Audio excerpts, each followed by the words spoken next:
Hôm nay là ngày thứ Tư, 13 tháng 11 năm 2013. Chúng tôi đang có mặt ở Houston để chúng tôi sửa soạn có cuộc phỏng vấn cho phim Hành trình tìm tự do. Chúng tôi đang ở trụ sở của Đạo Phật giáo Hòa Hảo tại Houston. Thưa chào ông, xin ông cho biết quý danh và ông quê quán cũng như là nơi sinh sống của ông hiện tại. Dạ, thưa chị Triều Giang, thứ nhất hân hạnh chào được phái đoàn của chị đến với trụ sở Hội Quán Phật giáo Hòa Hảo tại Houston ngày hôm nay. Tôi là cư sĩ Nguyễn Anh Dũng, hội trưởng và giáo hội Phật giáo Hòa Hảo Houston, huyện Phú Cần.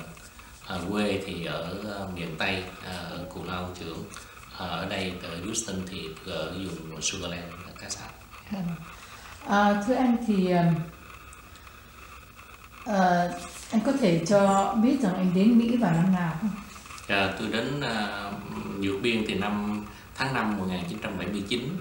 Sau đó thì đến trại tị nạn của Nam Dương và đến Mỹ từ tháng 4 năm 1980. Thế anh cho biết vì sao mà anh phải đi vượt biên ạ? Dạ, là một tín đồ Phật giáo Hòa Hảo và gia đình của đạo truyền thống, và đồng thời trong cái giai đoạn mà 1969 đó thì cái tiểu đoàn 502A của Việt Cộng về cái vùng Cù Lao trưởng, và khi mà về đó thì các người tín đồ Phật giáo Hòa Hảo tỏ cái tình giữa quân với dân như cá với nước. Thì trong cái trận chiến đó thì cái tiểu đoàn 502A đó là gần như là bị tiêu diệt toàn bộ.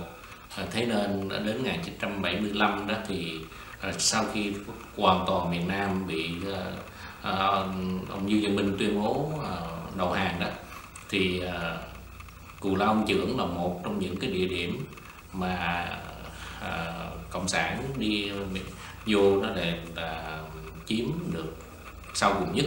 Đến ngày 15 tháng 5 mới vô được. Lý do là trong cái khoảng thời gian đó thì ở các tín đồ giáo hảo, các lực lượng bảo an vẫn chống, thế nên các cái bộ đội nó không có qua được. Đến chừng khi mà các cái lực lượng của quân khu 9 nó lên đó thì nó ra một cái tối hậu thư là nó muốn là Cù Lao trưởng phải đầu hàng, buông súng. Nếu mà không buông súng đầu hàng thì nó sẽ pháo bình địa của Cù Lao trưởng.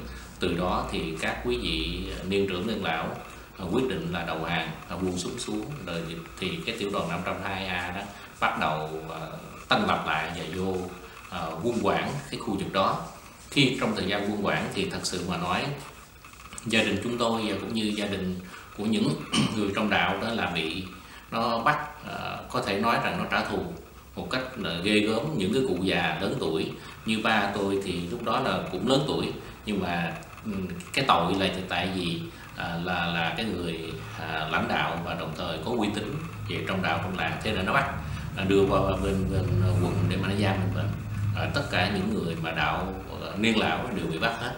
Thì gia đình chúng tôi là nằm trong cái diện là phản động, và nằm trong cái diện là bị quân bị quản chế. Nhất là ông anh tôi thì tham gia tích cực trong đạo nữa. Do đó thì qua cái sự kèm kẹp như vậy, và đồng thời đến năm 79 khoảng tháng 4, tháng 5, tháng 6 thì anh tôi nghe tin tức là sắp sửa bị đưa ra bắt.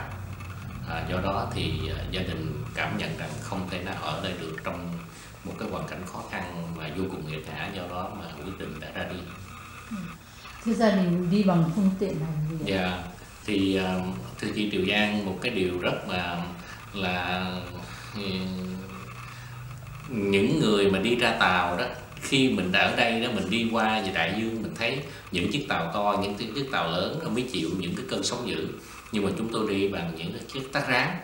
Cái chiếc tắc ráng đó là một cái phương tiện di chuyển ở sông rạch của miền Cửu Long, nhỏ và đồng thời dễ di chuyển trong sông rạch. Nhưng mà chúng tôi với 63 người trên một chiếc thuyền gọi là LX006 là dùng chiếc tắc ráng đó mà vượt biên, để vượt qua những cái cơn sóng cái đến mức độ mà thuyền bị bể dở, nứt ra. Nhưng mà may thì trong mấy ngày mấy đêm đó thì đến lại được một chiếc tàu dầu, khoang dầu của Nam Dương, và chiếc tàu dầu Nam Dương đã đưa chúng tôi vô một cái hòn đảo nhỏ là hòn đảo Area của Nam Dương, và chúng tôi tạm cư đó một thời gian để sau khi được đến Mỹ. Ở vùng Nam Dương vậy cuối cùng gia đình có vào những cái đảo lớn như Gia Long trước khi đi không? Dạ, ở Nam Dương, ở Area được một thời gian, rồi sau đó thì cái chiếc tàu Liskin nó đưa chúng tôi qua Ga Lăng 1, và Ga Lăng 1 ở được một thời gian, rồi sau đó thì được chuyển qua Singapore khoảng 1 tuần mấy 2 tuần, thì cũng có dịp một lần đầu tiên đi xuống chợ của Singapore, mỗi ngày được phát $2.50, rất là vui. Lần đầu tiên mà cũng như mình ở trong quê mà đi ra gặp thành phố, đi ra những cái siêu thị mà gặp những cái cầu thang đi lên là chới giới. Dạ, thì sau đó thì ở đó được khoảng 1 tuần mấy thì máy bay bốc đưa qua định cư ở Mỹ thế gì. Thưa anh, thì những người ra đi được may mắn, vậy còn những người ở lại thì có ai bị cầm tù bắt bớ giết chóc thì sau khi anh đi không? Dạ, thì đây là một sự hy sinh của gia đình. Và sau khi mà chúng tôi đã đi rồi thì công an của xã cũng như bí thư xã mời ở nhà tôi ra gần như mỗi ngày. Và rồi những cái đồ vật dụng gì của anh em để lại là xã nó tịch thu hết. Và thì nó kể như là trong vòng suốt mấy năm đó là ngày nào tuần nào ba tôi cũng phải ra ngoài xã để mà học. Nó hỏi rằng con đi đâu, con đi theo đế quốc Mỹ rồi đủ thứ chuyện hết, rồi phản động, nó kết nhiều cái tội rất là nặng nề. Thì nó còn gia sản, tài sản có tịch thu cái gì, đất đai có cái gì? Dạ, cũng cái may mắn đó là nó không có tịch thu, là tại vì lúc đó thì tôi và anh tôi thì không có tài sản gì trên, chỉ ở chung trong nhà. Dạ, thành ra nếu mà có tài sản riêng, có ở nhà riêng thì chắc đã bị tịch thu rồi thì. Thế anh tóm tắt cho một câu ngắn gọn thì đạo Hòa Hảo, Phật giáo Hòa Hảo sau khi mà Cộng sản vào năm 75 thì nói chung thì họ đã làm những cái gì để gọi như là chèn ép hay gọi như là triệt hạ đạo? Dạ, triệt hạ đạo Phật giáo Hòa Hảo qua nhiều cái giai đoạn. Giai đoạn thứ nhất là về phương diện cơ sở vật chất, phương diện thứ hai về phương diện tinh thần, và phương diện thứ ba là về phương diện kinh giảng, và phương diện thứ tư là về phương diện hành đạo. Về phương diện cơ sở vật chất thì tất cả trên 3.000 cái giảng đường. Phật giáo Hòa Hảo không có chùa, nhưng mà có những cái giảng đường là những cái nơi đó để mà đọc sám giảng của Đức Phật giáo chủ. Thì những cái giảng đường đó ở mỗi xã đều có. Những cái ngày rằm hoặc là những cái ngày mà tốt đó thì cô bác tụ họp lại đọc giảng để cho những người đồng đạo biết được cái đường tốt mà để mà trở thành trui rèn một người tốt. Thì cơ sở vật chất bị tịch thu. Cái thứ hai là về phương diện tinh thần, là trấn áp những người nào mà trong cái giai đoạn có cái lãnh đạo ở trong làng xã, những cái địa phương, thí dụ ông già tôi chẳng hạn, hoặc là những cái quý cụ mà ở các nơi làng xã đó mà có uy tín về đạo thì nó bắt bớ những người đó, về trấn áp những về phương tư thần. Phương diện thứ ba đó là về phương diện mà hành đạo, thì nó cấm không cho tụ họp lại đông ở những cái cầu nguyện như vậy. Thì trong cái giai đoạn đó thì ở bên Phật giáo Hòa Hảo có một điều đó là khi người bệnh mà cần hoặc là người qua đời mất thì chúng tôi tới hiệp thông để mà cầu nguyện cho cái người, nếu mà cái người đang bệnh thì cầu nguyện cho những người đó được mau lành bệnh, mà những người qua đời thì cầu nguyện cho được siêu thoát. Nhưng mà nó hoàn toàn nó cấm không cho tổ chức những buổi cầu nguyện. Và thứ hai là những cái buổi mà ngày khai đạo 18 tháng 5 thì hôm trước thì như chị thấy ở đây có những cái bè thủy lục ở trên sông Hậu Giang đó, thì đến cái giai đoạn mà ngày khai đạo Phật giáo Hòa Hảo thì nó hoàn toàn nó không cho tổ chức khai đạo để mà ăn mừng. Rồi cái điểm nữa là về cái cuốn kinh ở trong Phật giáo Hòa Hảo thì trước Đức Huỳnh giáo chủ, trong đó có những cái bài thơ, những cái bài thi hùng tráng gọi đoàn thanh niên, gọi đoàn phụ nữ.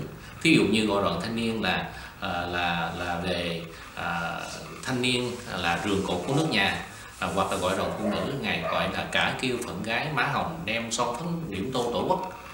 Thì những cái bài thơ hùng tráng, những bài thơ yêu nước, hoặc là ngài nói rằng yêu nước đâu đành trơ mắt ngó, mà thương đời dội lẫn non cao, quyết đem tâm sự trâu cùng Phật, coi định từng vi định lẽ nào.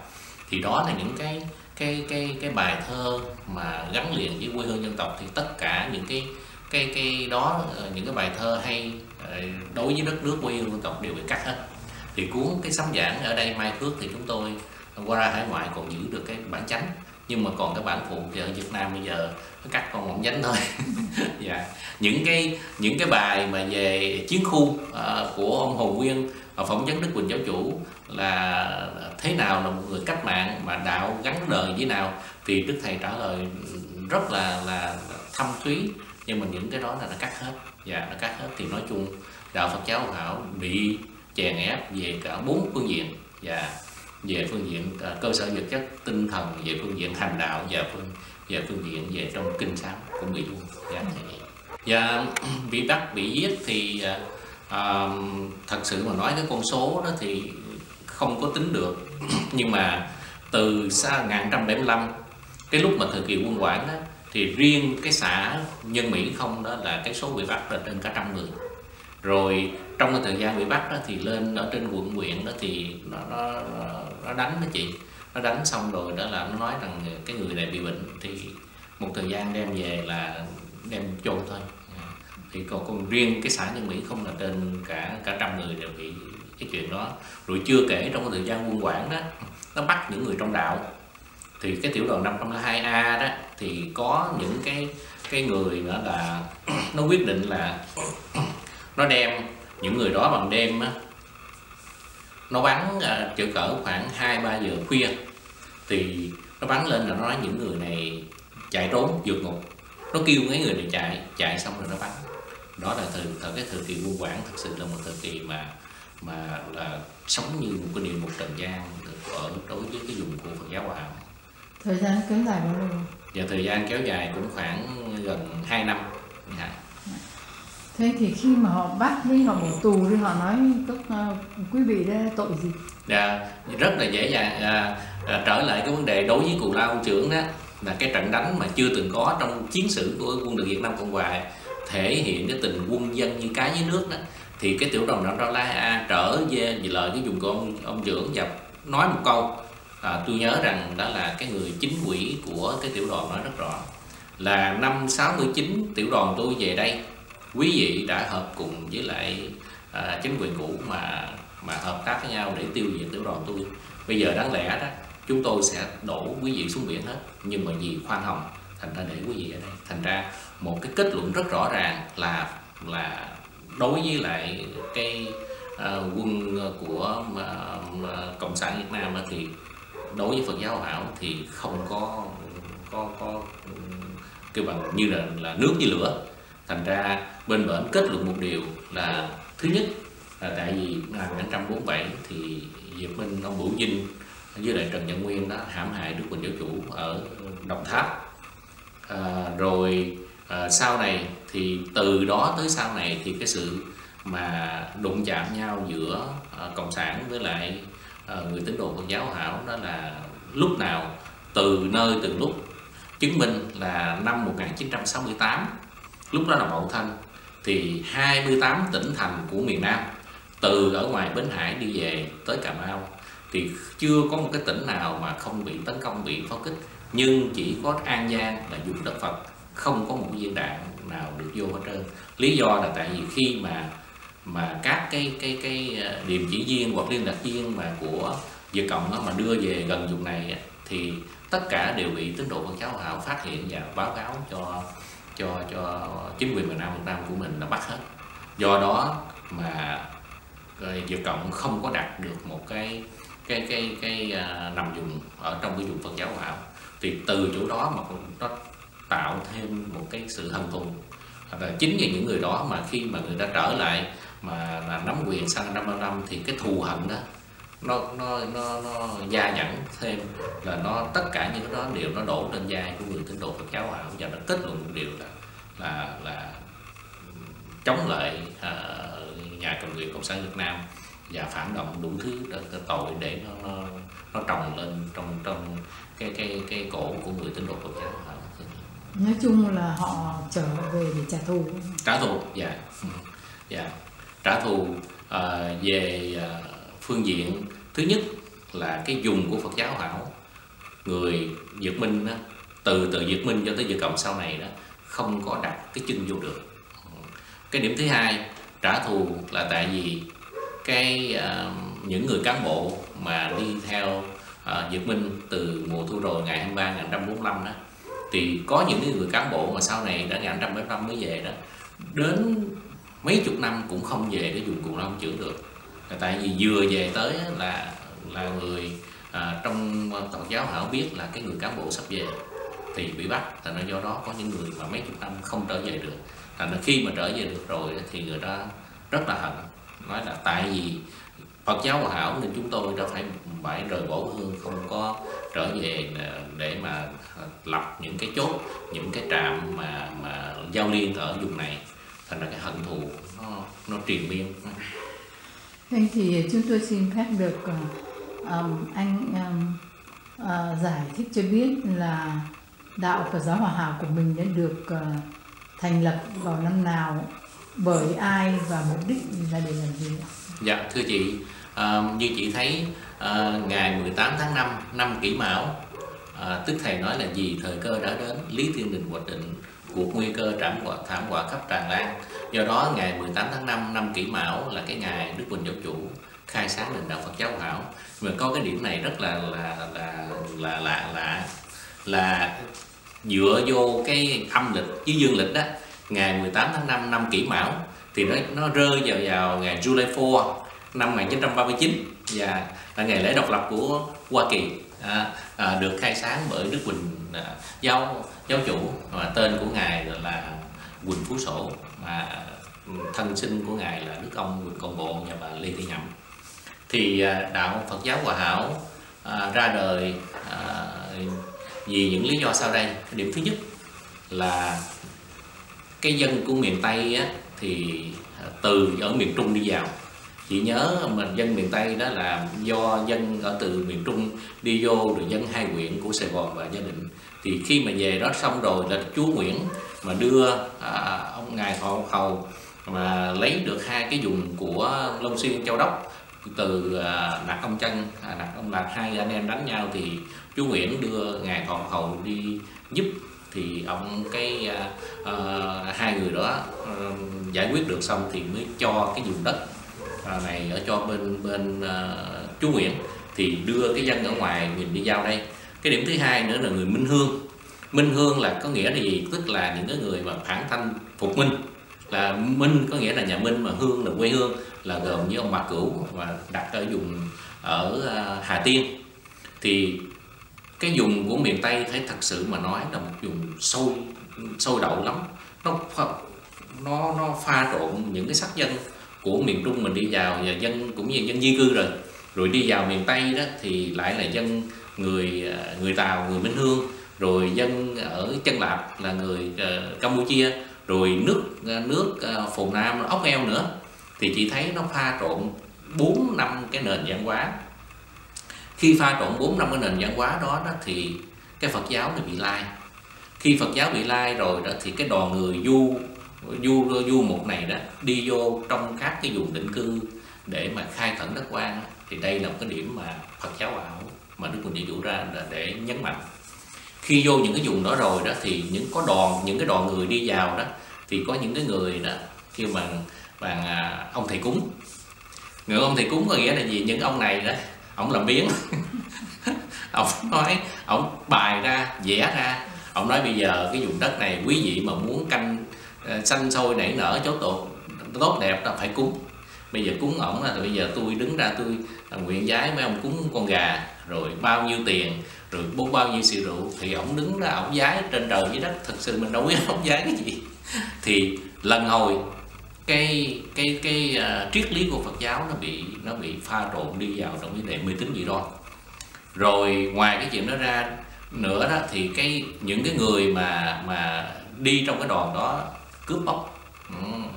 Thì những người dân vô tội, những người dân mà thuần túy đi nông dân đó thì bị ảnh hưởng bởi cái mê tín dị đoan là phải cúng kiến. Thứ hai là bị cái sự cướp giật mà pha trộn, và cái thứ ba đó là nó biến đổi cái nền văn hóa mà từ cái nền văn hóa mà cổ tục của mình đó, nó biến đổi hết.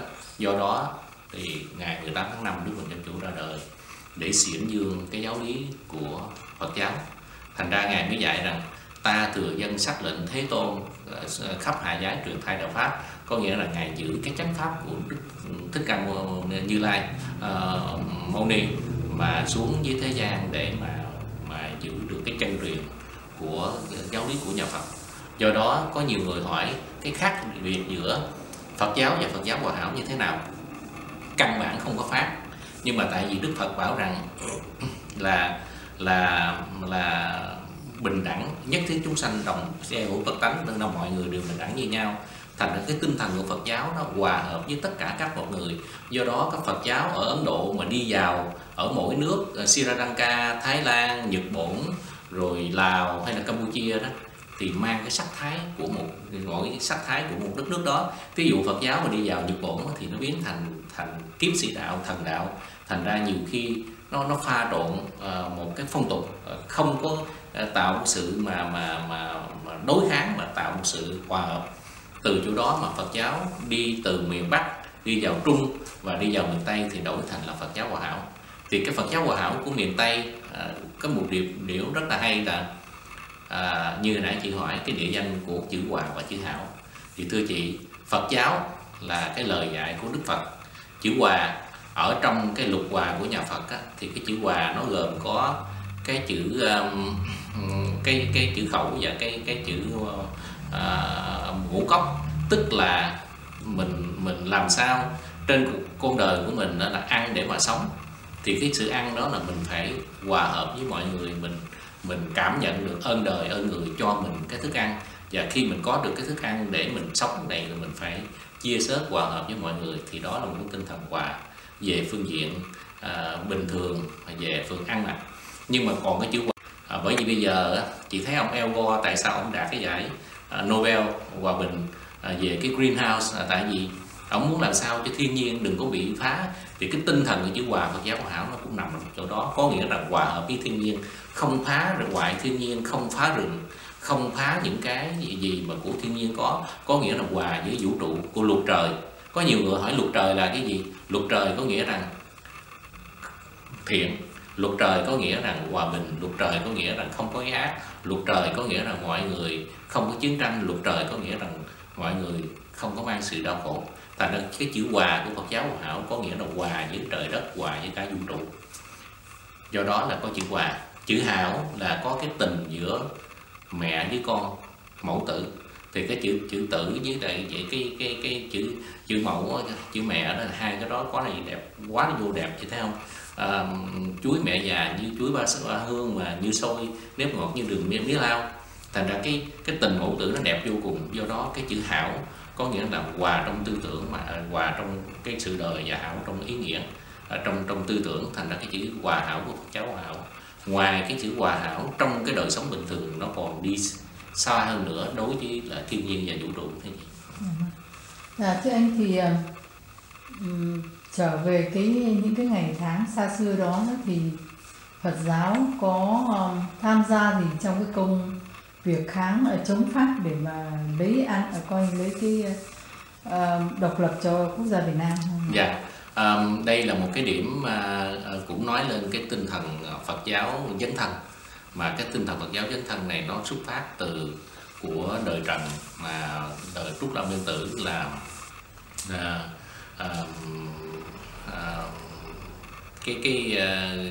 cái gì mà của lãnh đạo của Trúc Lâm Nguyên Tử.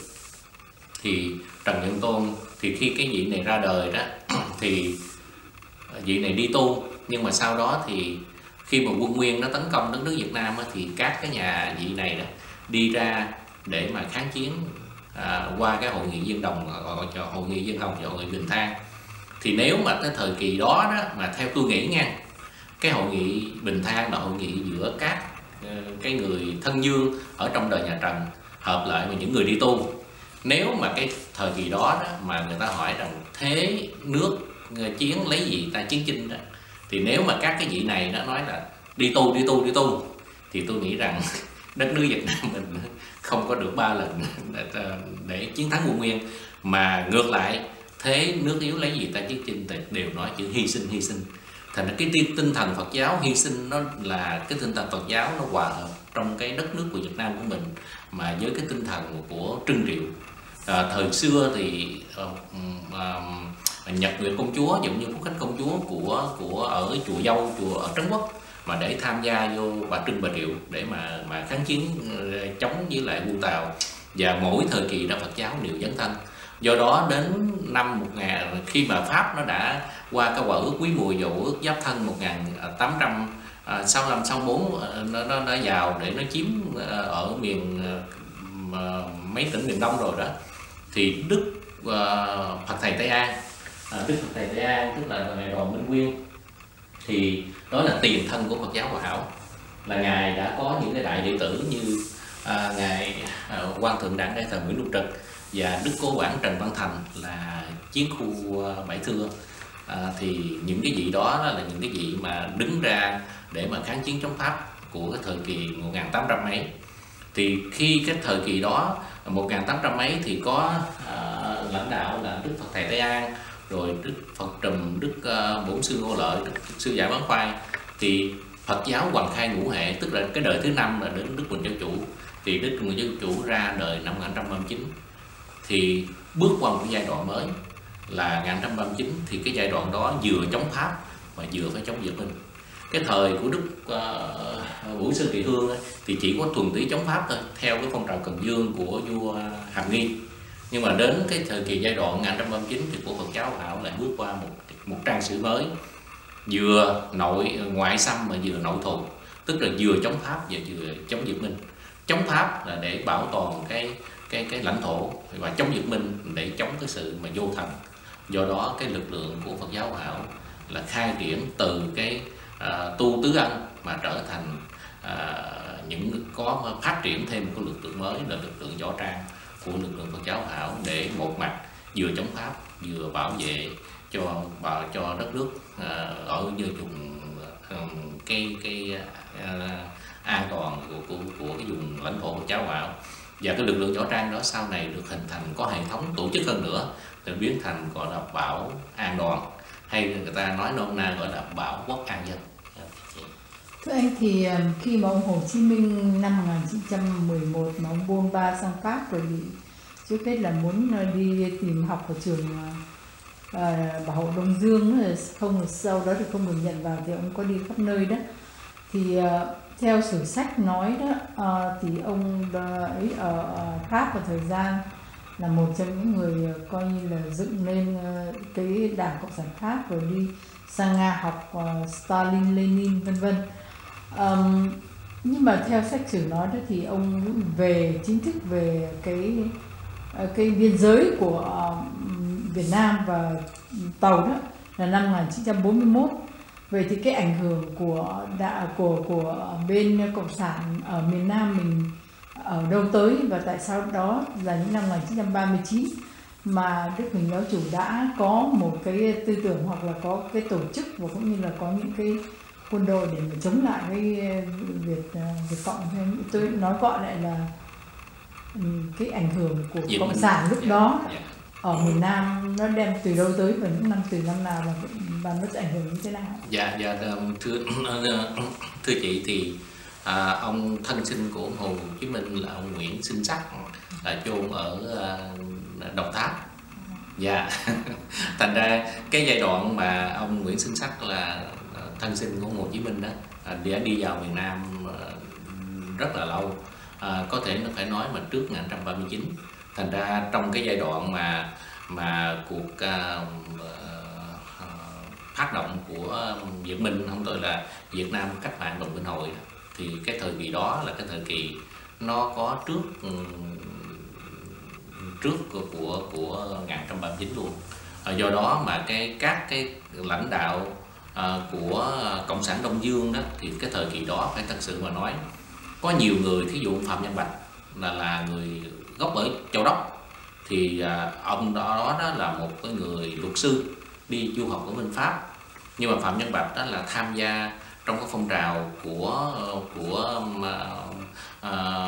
Việt Minh độc lập Đồng Minh Hội đó, thì cái thời kỳ đó ổng không phải là nằm thật sự của trong Đảng Cộng sản, mà thật sự là những cái người mà kháng chiến lúc đó là tại vì trong cái thành phần của quốc gia yêu nước để mà hợp với nhau lại, thì Cộng sản mượn Mỹ dân bằng cái điều rằng hãy hợp tác tất cả như với nhau, mà không có cái tên Cộng sản mà gọi là Việt Nam độc lập đồng minh hội, cùng lại với nhau để mà kháng chiến chống Pháp.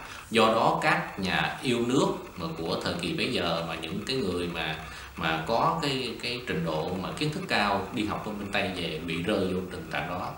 Thành ra sau cái thời kỳ đó thì Đức Bình Giáo Chủ nghĩ rằng là Ngài biết chắc là trong tương lai là sau 1939 thì cái 1939 là bắt đầu của Thế chiến thứ hai và kết thúc bằng 1945, thì Ngài đã tiên đoán rất là rõ rằng mèo kêu bá tánh lao sao đó, có nghĩa rằng là bắt đầu là Ngài khởi đầu Thế chiến thứ hai 1939, tức là năm Kỷ Mão, rồi đó là Ngài mới nói tiếp dài xuống là đến năm Dậu thì là thế giới mới bình an.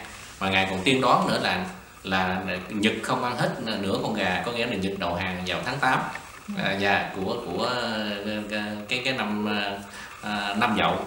Thì Ngài đã biết được là sau khi mà Nhật đã đầu hàng và Thế chiến thứ hai đã kết thúc, thì Trần Văn Dào là cái người tổ chức cái cuộc mà biểu tình ở Sài Gòn. Thì cái cuộc biểu tình ở Sài Gòn đó thật sự mà nói là đồng bào của khắp các tôn giáo, mà nhất là Phật giáo Hòa Hảo đứng lên đó để yểm trợ để mà giành độc lập cho cái đất nước Việt Nam của mình. Nhưng mà Trần Văn Dào đó lợi dụng trong cái tinh thần đó mới ra đứng cầm dương cờ lên. Thì căn bản ra thì lúc đó là báo của Pháp chụp hình, thì khi chụp hình ra đó thì thấy những cái băng ở đó nói đó là của Việt Nam độc lập Đồng Minh Hội, là nghĩ rằng đây là cái lực lượng chánh mà 5.000, 7.000 người là của Trần Văn Dào chứ không phải là của các thành phần quốc gia yêu nước. Thì đó là một cái kỹ thuật mà Trần Văn Dào đã lấy cướp công của những người mà kháng chiến quốc gia của chúng ta. Thì đó là những cái điểm mà Đức Quỳnh Giáo Chủ đã tiên đoán biết trước được. Và trong cái thời kỳ đó thì Trần Văn Dào lúc nào gần 3 lần để mà tìm cách để ám hại Đức Quỳnh Giáo Chủ lúc mà Ngài tham gia kháng chiến chống Pháp ở miền Đông. Ông kéo ra, nhưng mà nhớ cái mà em biết mà có nghe các chị kia nói rằng ông để cái banner lên là nó những người mà đứng ra mà vận động của 5.000 người này là thuộc cái Hồ Việt Minh Trực Minh. Do đó mà cái báo chí Pháp thì chụp nó xong nó đem về bên bển là nói đây là cái thành quả của Việt Minh quá lớn quá cao. Do đó mà sau khi cái hiệp ước sơ bộ ngày 9 tháng 2 mà ở Hồ Chí Minh ký để cho Pháp trở lại cho Đông Dương đó, thì trở lại là Trần Văn Dào được cướp chính quyền. Thành ra mới gọi là cái cuộc cướp chính quyền, cách mạng cướp chính quyền của Việt Minh đối với ở Sài Gòn của cái thời kỳ đó là tôi chỉ cho Trần Văn Dào. 1945 hả? Dạ, 1945 đó. Dạ. Thưa anh, là bây giờ mình nói đến lý thuyết nhiều quá, nhưng mà thực tế khi mà Cộng sản lúc bây giờ nó có mặt ở miền Nam thì nó làm những cái trò gì mà người ta ghét như vậy? Dạ, thứ nhất thưa chị, người miền Nam của mình là có tình, người miền Nam của mình là hữu thần, người miền Nam của mình sống có nhân có nghĩa có đạo đức. Nhưng mà cả ba phương diện đó Cộng sản không có. Phương diện thứ nhất là phương diện đối với ông bà tổ tiên, mà khi mà 1975 vô đó thì nó kêu những người con ở trong nhà phải đi rình những người có cha mẹ nói cái gì rồi báo cáo với nhau. Thành ra chị biết trong cái giai đoạn đó trong gia đình nó sinh sôi nảy nở ra biết bao nhiêu chuyện hận thù, rồi bắt bớ đủ mọi chuyện với nhau trơn trọi. Thì đó là một cái chuyện mà cái nhân tính không còn nữa. Bởi vì người ta mới bảo rằng người Việt Cộng muốn trui rèn một con người, nó có một cái thú tính trước khi thành đảng tính. Tức là nó mất đi cái tính nhân nghĩa giữa người với nhau. Thì chứng minh rất rõ rằng con trong nhà phải tố cáo cha mẹ. Và cái chuyện đó là của cái thời kỳ mà cách mạng ruộng đất, mà ông Trường Chinh đã đem đấu tố ông già và cũng như những người khác, cũng như cái bà Năm mà có 2 người con là trung tá, đại tá của trung đoàn gì đó, mà đem vàng ở trong ra yểm trợ cho ông Hồ Chí Minh. Nhưng mà đến chừng bả bị bắt xong rồi, ông Hồ Chí Minh cũng vẫn phui tay để cho bà Năm đó bà bị chết. Thành ra cái tình người nó không có. Nhưng mà cụ thể là những năm đó theo anh học trong sách vở cũng như là trong biên đạo đó, cụ thể là người cộng sản, ngoài cái chuyện anh mới nói ban nãy, họ vô thần, họ có thờ ai hết, là cái đó nó thả lại đạo Hòa Hảo. Ngoài ra còn cái gì, ví dụ họ bắt bớ hay là giết chóc hay là phá phách hay là cái gì không vào cái thời đó nữa. Thời kỳ đó thì mới trình bày chị đó, Phật giáo Hòa Hảo có gần trên 3.500 cái nơi mà phòng độc giảng để mà phát thanh những cái lời giảng của Đức Huỳnh Giáo Chủ. Thì vô xong là chuyện trước hết là dẹp hết những cái đó trước. Cái đó năm 75 hả anh? Dạ. Bây giờ chị đang nói lại về trở lại lịch sử đó. Tại vì người ta nói đó là người miền Nam nó không có kinh nghiệm gì về cộng sản. Do đó lại một lần nữa suốt thời gian mà nó gọi là chống Mỹ cứu nước, hay là mình nói là mình chống cộng đó, ở miền Nam đó, thì phải nói là người miền Nam cũng theo và giúp cộng sản khá nhiều. Ngoại trừ những người bên cao đài Hòa Hảo thì họ biết rành rồi, bởi vì họ đã có kinh nghiệm. Thì bây giờ muốn hỏi anh là cái kinh nghiệm của Phật giáo Hòa Hảo của mình vào những cái năm 39 đó, nó làm những cái trò gì mà Đức Huỳnh Giáo Chủ phải coi như là kêu gọi dân là để chống cộng sản từ những ngày đó? Thứ nhất là Đức Huỳnh Giáo Chủ là một cái bậc quả Phật xuống phàm, do đó ngài biết trước là cái sự vô thần của Việt Minh nó sẽ đối với những người xung quanh. Cái điểm thứ hai là cái sự mà nói về phương diện lý thuyết đó, là Việt Cộng nó rất là láo. Tức là ngày hôm nay nói với người thế này mà ngày kia thì nói với người kia khác. Cái chuyện mà những người ở trong miền quê đó, đồng quê đó mà hưởng ứng đi theo đó, cũng giống như năm 1928 chuyện trồng đồng lộc nạn là gì của ông Mười Chức. Thành ra ở quê đó, khi những cán bộ Việt Minh về đó tuyên truyền theo chúng tôi, khi mà cách mạng thành công chúng tôi sẽ chia đất, chia cho quý vị, lấy đất của điền chủ chia cho. Mà chỉ biết cái thời kỳ đó là thời kỳ mình có nhiều trung nông, có nhiều điền chủ, thành ra cái thành phần mà nghèo đó nó ảnh hưởng nhiều. Mà khi mà nghèo ảnh hưởng nhiều thì lại là những người này lại là làm công cho những cái người mà có đất ruộng nhiều. Thì khi mà cán bộ Việt Minh nó tới tuyên truyền nói rằng hãy ủng hộ chúng tôi, thì nữa thành công chúng tôi lấy đất của mấy người đó để đưa cho những người nào ủng hộ. Đức Huỳnh Giáo Chủ biết tất cả những cái chuyện đó, thành ra bảo những người trong đạo đừng có tin, là tại vì cái đó là cái đường lối mà cộng sản đã đối với miền Bắc thì đối với miền Nam cũng không có khác nhau. Do đó mà ngài dạy là mỗi người tín đồ Phật giáo Hòa Hảo phải kiên trì theo cái đường lối của đạo và đồng thời theo đường lối của người quốc gia chân chính, chứ đừng có nghe theo những cái sự mà tuyên truyền của các người cộng sản lúc đó. Dạ vâng. Dạ. Cảm ơn anh. Thì sau đó thì đến khi mà cộng sản họ kêu gọi vào gọi là chính phủ liên hiệp đó, thì bên Hòa Hảo của mình có ai tham gia cái chính phủ liên hiệp? Dạ có. Hồi thời kỳ đó thì thật sự cái chính phủ liên hiệp là Đức Huỳnh Giáo Chủ hình thành cái mặt trận liên hiệp quốc gia. Thành ra trong cái mặt trận quốc gia liên hiệp thống nhất đó thì ngài nói rất rõ là mặt trận quốc gia liên hiệp thống nhất, thì có cái chữ quốc gia nằm trong trọng. Thì khi mà cái mặt trận nó hình thành ra xong rồi đó, thì Trần Văn Dào mới tạo ra một cái mặt trận mới là mặt trận quốc gia liên hiệp. Thì cái mặt trận quốc gia liên hiệp là muốn chống lại với cái mặt trận quốc gia liên hiệp thống nhất của Đức Huỳnh Giáo Chủ. Thì khi mà hai cái mặt trận nó có vấn đề với nhau rồi, thì mục tiêu Trần Văn Dào không muốn để cho cái mặt trận quốc gia mà liên hiệp của Đức Huỳnh Giáo Chủ được hình thành một cách tốt đẹp. Do đó Trần Văn Dào mới kiếm người này người kia để mà tìm đủ mọi cách để mà ám sát ám hại. Do đó những người trong cái mặt trận của bên Đức Quỳnh Giáo Chủ nó bị ám sát từ lúc đó là do chính Trần Văn Dào. Thì sau khi đó xong đó thì Đức Quỳnh Giáo Chủ nghĩ rằng thấy rằng muốn tạo một cái sự mà thống nhất giữa các lực lượng quốc gia với nhau, thành ra ngài mới tham gia cái Ủy ban Hành chánh Nam Bộ. Thì Ủy ban Hành chánh Nam Bộ thì trong đó có Trần Văn Dào ở trong trọng, thì ngài giữ một cái vai trò tên là ủy viên đặc biệt ở trong cái Ủy ban Hành chánh Nam Bộ mà có tất cả các thành phần.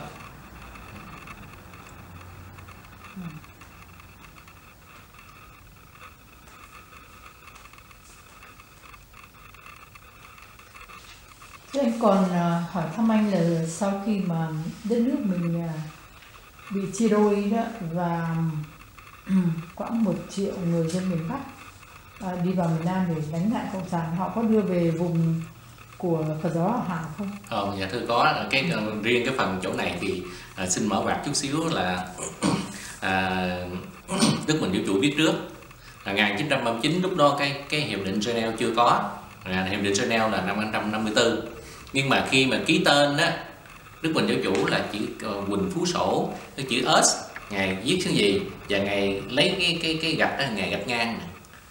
Thì có nhiều người hỏi dạ bạch thầy cái lý do gì mà thầy chia S gạch ngang, thì ngài nói sau này đó đất nước Việt Nam phải chia đôi ngang chỗ này, thành ra chữ S ngài là tên sổ mà chữ S là cái hình chữ S mà ngài gạch ngang là chia ngang ở chỗ Bến Hải. Thì thật sự mà đến chừng 1954 thì chia đôi đất nước ở cái nơi bờ sông Bến Hải. Thì 1 triệu người Bắc đi vô ở miền Nam trên những cái chuyến đò chỉ tuyến đó, thì có một số người thì định cư ở Sài Gòn, và có một số người thì định cư ở vùng Phật giáo Hòa Hảo, đó là ở Kinh B, Kinh H. Thì cái số người đó thì ở đây cũng có một vài anh em trong đạo đó chị, thì định cư đó thì qua đây gặp anh em vui vẻ nhau lắm. Thì có một sự rất là hài hòa khi các anh em ở vùng ngoài vô được định cư ở Kinh B, Kinh H đó, thì cái vùng đạo của Phật giáo Hòa Hảo. Nhưng mà các vị này đó với bên Phật giáo Hòa Hảo hài hòa với nhau lắm, là tại vì các vị ở miền Bắc vô không có biết cái cách canh tác của cái vùng mà nước phèn đất mặn ở cái vùng đây như thế nào, nó không giống như ở miền Bắc. Thành ra trong anh em trong Phật giáo Hòa Hảo đó ngồi lại mới nói bây giờ đó cái vùng này cái địa thế như thế này, rồi cái điều kiện khí hậu, nhất là nước nào ngon, quý vị mà canh tác giống như ngoài Bắc đó là lúa chết hết không có được. Thành ra chúng tôi sẽ hướng dẫn cái cách trồng lúa như thế nào, cái cách sinh hoạt thế nào. Do đó mà mỗi gia đình người Bắc đi vô đó được cấp một thửa ruộng, rồi có đào ao, rồi đủ mọi thứ. Thì trong thời gian rất là ngắn thì các cái gia đình miền Bắc di cư đó được, thứ nhất là người ta rất là chịu khó, thứ hai thì được cái sự giúp đỡ của bên Phật giáo Hòa Hảo. Do đó một thời gian rất ngắn thì người ta có được mảnh ruộng, rồi ở dưới có đào ao nuôi cá. Thành ra một thời gian sau thì đa số ở Kinh B, Kinh H đó là những người Bắc di cư đều có cái định cư an cư được làm kịp hết. Dạ thưa chị. Thưa anh, còn cái hoàn cảnh của Phật giáo Hòa Hảo trong nền đệ nhất Cộng Hòa nó có bị coi như là bị đàn áp hay là bị đối xử khác biệt hay như thế nào không thưa? Dạ, phải nói là khi mà Thủ tướng Ngô Đình Diệm từ bên Mỹ trở về đó thì lúc đó là Thủ tướng Ngô Đình Diệm về không có cái chân ở miền Nam. Do đó thì hai cái lực lượng mà chánh nhất để mà giúp cho Thủ tướng Ngô Đình Diệm về là Phật giáo Hòa Hảo với lại bên Cao Đài. Thì do đó trong giai đoạn đầu thì ông cụ Diệm nó bổ ông tướng Trần Văn Soái hồi nãy có chỉ gì đó, thì cái ông đó là Quốc Vụ Khanh của cái thời đệ nhất Cộng Hòa với cái thời của Thủ tướng Ngô Đình Diệm. Thì sau đó một thời gian thì cái sự hợp tác đó nó có một cái sự rạn nứt. Thì khi sự rạn nứt đó thì về sau này thì bên đạo Phật giáo Hòa Hảo ít có bị, nhưng mà phải bên Phật giáo Hòa Hảo có cái đảng Dân Xã Việt Nam Dân Chủ Xã Hội Đảng, mà cái vị tổng bí thư đầu tiên là ông Nguyễn Bảo Toàn, là một người Công giáo, và ông Nguyễn Bảo Toàn đã bị bên Đệ nhất Cộng hòa đã bắt và đã bị chết với cái thời kỳ đó. Thưa, bị đánh chết hay sao? Dạ, bị thủ tiêu chết. Thủ tiêu chết. Dạ, thủ tiêu chết. Vậy là ai là thủ tiêu chết họ? Thì người ta chỉ biết rằng với cái thời của Đệ nhất Cộng hòa, nhưng mà cái biết cho rõ là cái nhân vật nào thì trong lịch sử không ghi rõ. Còn ngoài ra thì còn cái việc hành đạo có bị cấm đoán hay cái gì không? Dạ, thì cái thời kỳ đó bên Phật giáo Hòa Hảo nói mà bị cấm đoán thì như của thời Cộng sản thì không có, nhưng mà chỉ có anh em bên đảng thì bị buồn bố rất là nhiều của cái thời kỳ Đệ nhất Cộng hòa. Dạ. Thưa anh, thì còn Đệ nhị Cộng hòa dưới thời của mấy ông tướng tá rồi ông Thiệu thì hoàn cảnh của Phật giáo Hòa Hảo có khá hơn không? Dạ, thì Đệ nhị Cộng hòa thì khá hơn nhiều. Sau Đệ nhị Cộng hòa thì lúc đó Phật giáo Hòa Hảo có được cái tư cách pháp nhân. Và cái tư cách pháp nhân tức là được tự do hành đạo, có cờ, rồi ông Thiệu cũng có cho thành lập cái viện Đại học Hòa Hảo ở tại Long Xuyên. Thành ra rồi bên Phật giáo Hòa Hảo có nhiều vị dân biểu, rồi thượng nghị sĩ nằm ở trong chính quyền, và đồng thời cũng có những vị tá, cấp đại tá đó cũng phục vụ với cái đời Đệ nhị Cộng hòa cho tới 1975 luôn. Yeah. Thưa anh, rồi khi năm 1975 tới, ban nãy anh có nói đó, thì nếu mà bây giờ so sánh giữa ba ở miền Nam đó là thời đệ nhất, đệ nhị và thời Cộng sản, thì anh có một cái sự so sánh như thế nào qua ba cái nền, coi như là ba cái chế độ đó? Phải thực sự mà nói thì bây giờ mình là người con dân của miền Nam, Việt Nam Cộng hòa, thì phải nói là cái thời Cộng sản này là nó đối với cái đất nước Việt Nam, không phải chỉ miền Nam không, mà đối với miền Bắc nó mang đất nước xuống một cái quá tệ. Và đối với đạo Phật giáo Hòa Hảo thì kể như là cái thời kỳ này là thời kỳ mà đen tối nhất, thì chỉ còn lại là cái giai đoạn của Đệ nhất và Đệ nhị Cộng hòa, thì phải nói là hai thời kỳ đó là tốt cho cái dân miền Nam của mình. Thưa anh, thì bây giờ cái hiện trạng cũng như là cái tiền đồ của Phật giáo Hòa Hảo tại Việt Nam ra sao? Dạ, đây là một cái điểm ưu tư của người tín đồ Phật giáo Hòa Hảo ở trong cũng như ngoài nước. Do đó mà trong cái giai đoạn này thì người Phật giáo Hòa Hảo không có tổ chức được những cái lễ lớn để mà tập hợp nhiều, là tại vì Cộng sản bây giờ nó không có cho. Cũng như gần đây những cái YouTube mà chị sẽ thấy đó là chỉ ngồi niệm Phật thôi, anh Lê Minh Triết rồi anh Võ Văn Thanh Liêm đi niệm Phật thôi mà cũng bị 20-30 người thì cũng bị công an nó lợi, nó đánh, nó làm đủ mọi thứ. Do đó thì bây giờ đó là dựa vô tùy theo hoàn cảnh mà người tín đồ Phật giáo Hòa Hảo phát triển cái giới trẻ.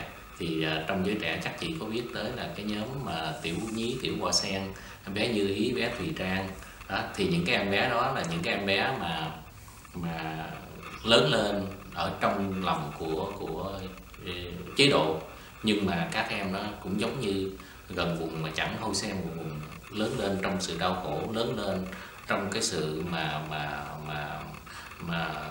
mất đạo đức của chế độ Cộng sản. Nhưng mà các em vì nhờ cái hột cái Phật chủng, cái chủng tử Phật tánh mà của từ Đức Quân Giáo Chủ gieo lại mà các em vươn lên. Thì bây giờ thì tất cả người tín đồ Phật giáo Hòa Hảo trong và ngoài nước, cái tiền đồ là dựa vô các em đó. Thì các em đó mang một cái sự đạo đức của một người tín đồ Phật giáo Hòa Hảo, một tuổi trẻ, mang một điểm thứ hai là mang một niềm tin. Thế nào là niềm tin? Là tại vì đối với trong đạo đó, ở bất cứ cái giai đoạn nào đi vào trong đau khổ để tìm được hạnh phúc, đi vào chỗ chết để tìm được sự sống, đi vào cái tối để tìm cái sáng. Thành ra các em đã đi vượt qua một cái hành trình mà của các em nhỏ trẻ, được cái sự mà nâng đỡ của các chú các bác lớn tuổi trong và ngoài nước, thì các em là một tiền đồ trong tương lai. Các em sẽ mang một cái tư tưởng của tứ ân, là cái tư tưởng mà hài hòa của trong Phật giáo Hòa Hảo. Tứ ân có nghĩa là thứ nhất ân tổ tiên cha mẹ, ân thứ hai ân đất nước, thứ ba ân tam bảo có nghĩa là Phật pháp tăng, và thứ tư ân đồng bào nhân loại. Thì tùy theo mỗi hoàn cảnh mà các em này chịu dụng làm sao cho bốn ân nó được tốt đẹp. Bây giờ cái ân thứ tư là ân của đồng bào nhân loại, thì các em nó đang hình thành để cho các em. Thành ra đó là những lý do chị thấy ở miền Tây đó, những cái cây cầu khỉ bớt dần thế bằng những cây cầu treo, thì giúp cho đồng bào cô bác được bớt khó khăn, bớt cái sự đau khổ, đi các em đi học khỏi phải mà chèo ghe rồi bơi xuồng nhẹ rồi nó chìm nó chết với nhau. Thì những cây cầu khỉ đó thôi, nhưng mà khi mà các em đi học nhiều quá, đi cầu khỉ rớt té, thành ra những cây cầu khỉ ở vùng miền quê Phật giáo Hòa Hảo lần hồi được thay thế. Rồi đồng thời những cái nhà thuốc nam gọi là nhà thuốc dân tộc, chị biết bây giờ ở Việt Nam đó, đi vô bác sĩ đâu cũng phải trả tiền, rồi vô y tá phải trả tiền, mua thuốc cũng phải trả tiền. Thì anh em bên Phật giáo Hòa Hảo biết cái sự đau khổ của những người bệnh nhân, do đó có tạo ra những cái phòng thuốc nam, những nhà thuốc dân tộc để mà miễn phí. Rồi những cái chỗ mà nấu cháo nhà thương, nấu cháo cho những cô bác. Bởi hôm trước có mấy cô bác ở bên Cần Thơ qua đây là kiếm hồi lợi hương quán này, hỏi nghe nói Phật giáo Hòa Hảo đây, thì tôi hỏi dạ thưa bác sao bác biết? Nó nói con bác không phải trong đạo, nhưng mà bác được cái may bác vô trong nhà thương mấy anh em bên Phật giáo Hòa Hảo nấu cơm rồi tiếp cho bác ăn, là nhờ đó là bác khỏe, bác mạnh. Rồi bác nói qua tới đây bác nghe con cháu nói là ở đây có Phật giáo Hòa Hảo, bác tới bác thăm. Thì đó là những cái tiền đồ mà chúng tôi người trong và ngoài nước muốn mang một cái tinh thần Phật giáo Hòa Hảo đi sống đạo, đi xong trong đời sống hàng ngày để cho mọi người thấy, và nhất là các em nó theo một cái hướng đi mà Đức Minh Giáo Chủ đã dạy, mà chúng tôi gọi là dẻo gót giỏi gót theo thầy, để trên một cái con đường mà các em trở thành người tốt, tốt cho các em, tốt cho gia đình và tốt cho xã hội, cho đất nước trong tương lai. Thì anh muốn hỏi em một câu là anh nghĩ gì về ông Hồ Chí Minh, nghĩ gì về những cái lời ông hứa hẹn là sẽ đem lại độc lập nó ấm hạnh phúc cho người dân Việt Nam? Dạ, thưa chị, trước hết trở lại cái vấn đề mà hồi nãy chị có nói ông Hồ Chí Minh đi qua Pháp 1911 để tìm đường cứu nước đó. Thì những cái tài liệu bạch hóa sau này chắc chị cũng biết, thật sự ông đâu có tìm đường cứu nước, ông tìm một con đường để trốn, để sống riêng cho cái đời sống riêng của ông. Và đó điểm thứ nhất. Và điểm thứ hai là trên cái lịch sử mà gọi rằng cái sự thanh bạch của ông là bây giờ có biết bao nhiêu bà vợ và biết bao nhiêu cái người con rơi, thì chính bản thân ổng là đã mang một cái lỗi lầm như thế. Cái lỗi lầm thứ hai nữa là ổng không chân thật, và đối với những cái người mà giúp đỡ trong kháng chiến mà đau khổ nhất có thể, mà ổng không dám đứng lên để ông bảo vệ những cái người mà trong kháng chiến, mà cái thời kỳ mà các cô người mà đem vàng bạc để mà giúp cho ở miền Bắc để kháng chiến chống Pháp. Thì một người như thế đó thì theo tôi nghĩ rằng ông bảo rằng cái câu không có gì quý hơn độc lập tự do, thì cái câu đó nó chỉ đúng về phương diện lý thuyết, nhưng mà về phương diện đến giờ phút này thì cái câu đó chị thấy người dân của mình vẫn đau khổ bởi cái câu đó. Bây giờ người dân của mình bên bển nó thật sự có tự do hay không? Mỗi lần nói cái gì hay là làm bất cứ cái gì thì bị bắt. Rồi bây giờ trên nào là Lê Nguyên Phương, Nguyên Kha sáng tác những bài hát thôi thì cũng bị bắt. Rồi biết bao nhiêu người chỉ phát biểu lên tư tưởng cũng không được.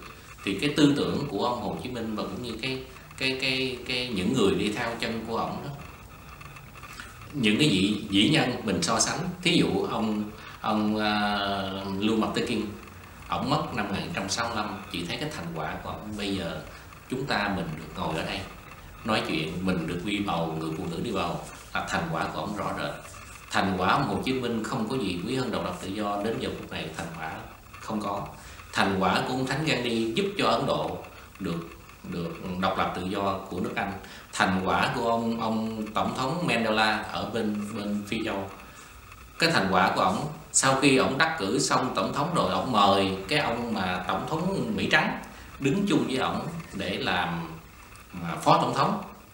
Đó là một cái điểm mà của con người và cái tư tưởng mang tới hành động.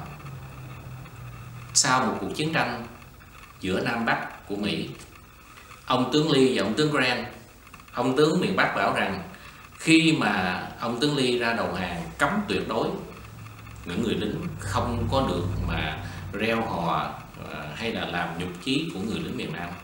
Chỉ thấy một cái tinh thần siêu, một cái tinh thần rõ rệt là hài hòa giữa Hiệp Trung Quốc.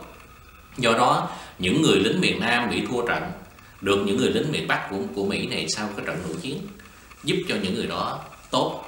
Chị thấy không? Thành ra người ta có ngựa, có đủ mọi thứ để mà đi về làm ăn, để mà trở thành một người tốt. Và từ cái người tốt nó mới đóng góp thành Hiệp Trung Quốc tới bây giờ mình ở. Còn miền Nam Việt Nam sau 1975 rồi, tư tưởng của Hồ Chí Minh tù đài. Tư tưởng Hồ Chí Minh là những người mà gần 1 triệu người, mấy triệu người phải ra đi.